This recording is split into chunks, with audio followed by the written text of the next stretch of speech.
business.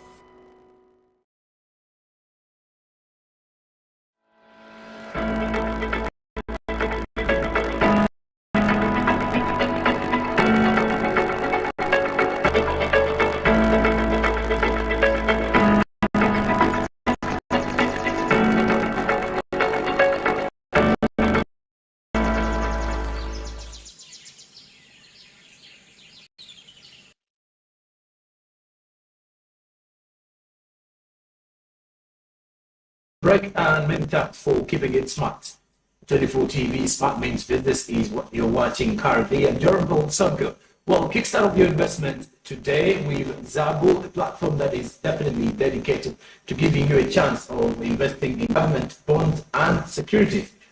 Well, the availability of you can invest with just a minimum of 15,000 Ugandan shillings and then kickstart off your investment journey. That way, you will be able to at least understand the scope of the business world in the country by at least giving yourself the advantage of investing in government bonds. If you have no account yet with Zabu, what you can definitely do is by investing, by first of all kickstarting your investment journey by using your NIL to open up an account, and definitely there you will be able to invest in government bonds and securities in that way around. So basically that is what you should be able to know when it comes to what is coming in from that space of Zabo. Zabo, my money, my future. All East Africa do something new. Now let's talk business this morning.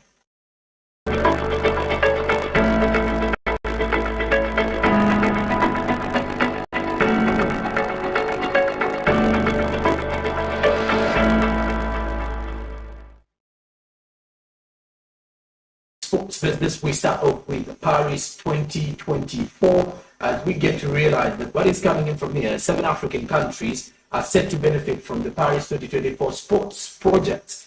The Paris 2024 Olympic Committee and Paralympic Games Organizing Committee has teamed up with the French Development Agency for a third time, granting 7 African countries project funding as part of its Impact 2024 international initiative. Now, a total of 320,821 euros, approximately 283,000 pounds, or $344,000, has been given for 10 projects from 302 applications, which focus on gender equality, education, health, and the inclusion of people with disabilities. These applications came from 35 African nations, and the selection committee was made up of representatives from Paris 2024, AFP, and experts from organizations such as the Guild, Sport and Common, the Ministry of Europe and Foreign Affairs, Plan International, Play International, the Decathlon Foundation, and the Societe Generale Foundation. Now, Cameroon, Ivory Coast, Kenya, Morocco, Uganda, Senegal, and Togo were the successful recipients. Now, Kenya has been given 2, one focusing on building new pitches and one for girls boxing. Senegal's 3 projects cover social integration combined with rugby and promoting sport among young people in Diallo to help to improve environmental education, and one about local development through Olympism.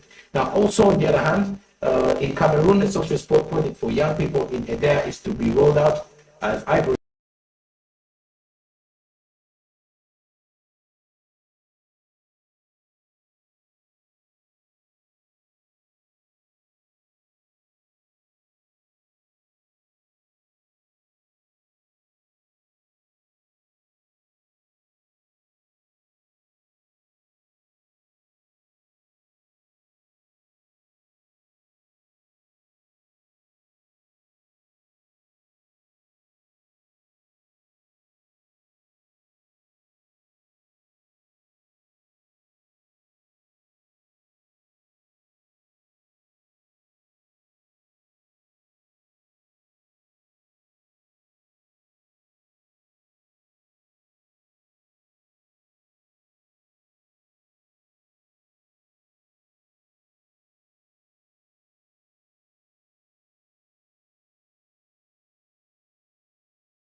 nations this year to as well tap into these particular opportunities that arise within there. A lot of money has been invested into the African Nations Championships this particular year, with many African nations definitely trying to see how they will tap in. Of course, it is powered by Total Energies that ensures and goes on as the key sponsor as well. We shall be later on Monday breaking down for you how much is being invested, and then also giving you a round of how much will be earned by a team that will qualify out of the group stages, those that will be making it to the final, and the eventual winner at the end of the day. But the opening matches start today with the host Algeria at 10 p.m. East African Standard Time, taking Libya.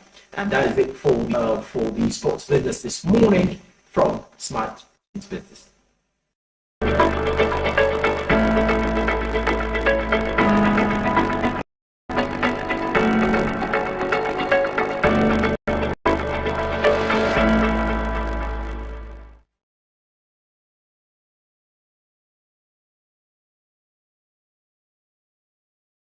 Now, besides sports business, we do have entertainment business, and really Andrew is already in here to give us more of what is coming in from the world of entertainment and what to look out for as we're heading into the weekend. Luigi, Andrew, good morning. How are you doing? Doing very great, Jerome. Good morning. I'm okay. Good morning to you too. Can only say it's the weekend, and in a Ghana perspective, the entertainment is rotating around the concert of a female that is coming up tonight. Yeah, of course, quite lots of money was spent, on just building up that stage and where she's going to perform at. But definitely, come Monday, we shall be breaking down, trying to understand, or even after some days, I'll be trying to get the real information about the concert, actual expenditure, and estimation in terms of the earnings. Well, today is a Friday, and go through the financial information of the movie, of course, starting from the production budget, how it's sold, how it grows, and of course, we look into the behind the scenes and we get to see what resources were being put, of course, really needs to ensure that that production comes out the way it is. And guess what? Today we are looking at Olympus Has Fallen, a very, very, very remarkable movie that was released way back. That is in 2013. That was in March. And of course, seeing the unthinkable, which happens as we see the White House, and of course being attacked by a certain group of terrorists right there. And today we are going to get into to understand what really transpired in this movie, how was it made, and how much money was invested. And approximately, this movie was a 70 million budget. Of course, costed 70 million budget to really put up that movie together to ensure that you get to see the product. I would request we shall be having the trailer, then after we shall be getting into to see what was it like to make that movie right there. And of course, getting into a brief here, we see that the unthinkable happens when heavily armed and highly trained terrorists launch a bold daytime attack. That's on the White House. And of course, the building is overrun, and President Benjamin Asher, who is, of course,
domestic Blu-ray sales, that was 18.7 million US dollars, and of course bringing it back to the total video sales of 39.7 million US dollars. That's all that has fallen. 17 million, they're able to make all that much money. I think that's quite very, very remarkable.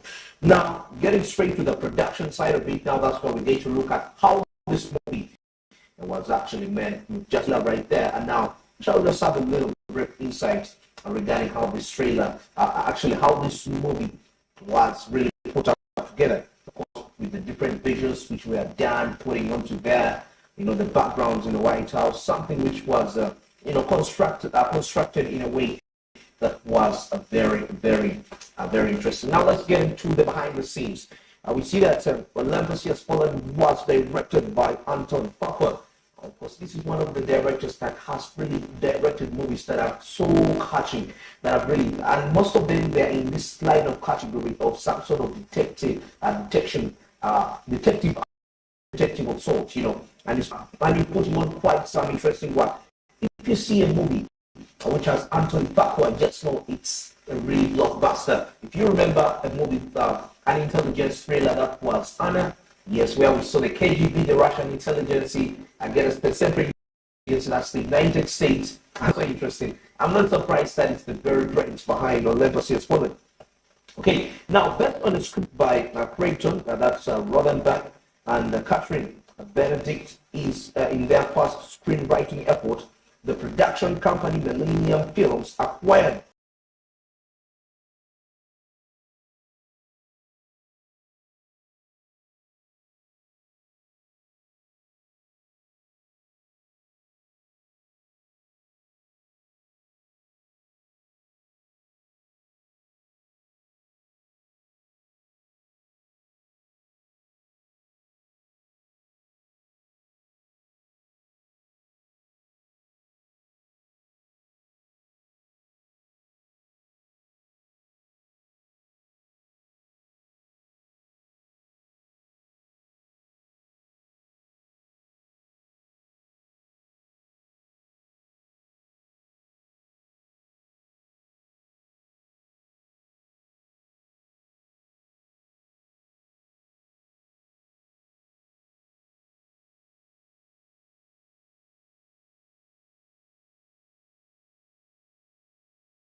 world of movies, how we perceive these movies, and it's quite very, very, very interesting. Now, for example, computers were used to create nearly all of the opening sequence in the first, where the first lady is killed in a car, like we are observing right there. It was entirely a visual effects with chroma key green screen technology used to composite the actors into the computer generated scenery scene. Even the scenery scene was all, of course, computer generated. Now, for scenes where actors walked in out of the White House, a first floor person and the entrance were built, computers added, and of course, the second floor roof and the downtown, that's DC cityscape.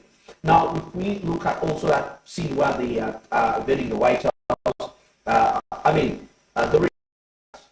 weapon, it's called the Hydra. If you look at that was destroying the White House, and it was on top of the White House trying to disarm that plane that had come to come and cause havoc right there. Now that Hydra, as we are getting further, we get to realize that it was actually not even on a tower. Like it looked like it was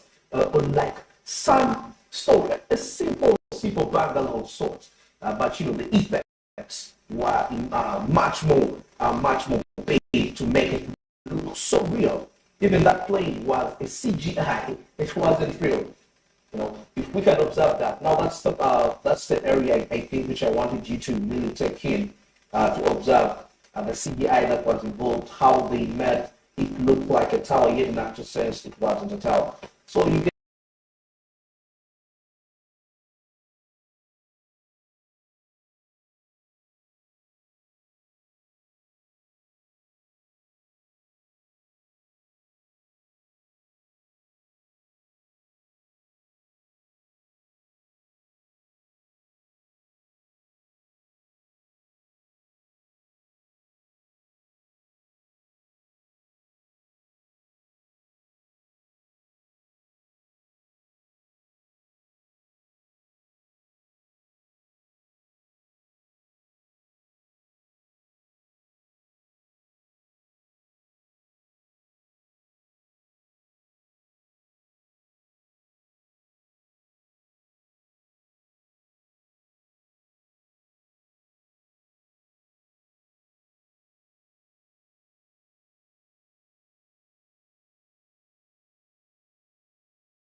Morning.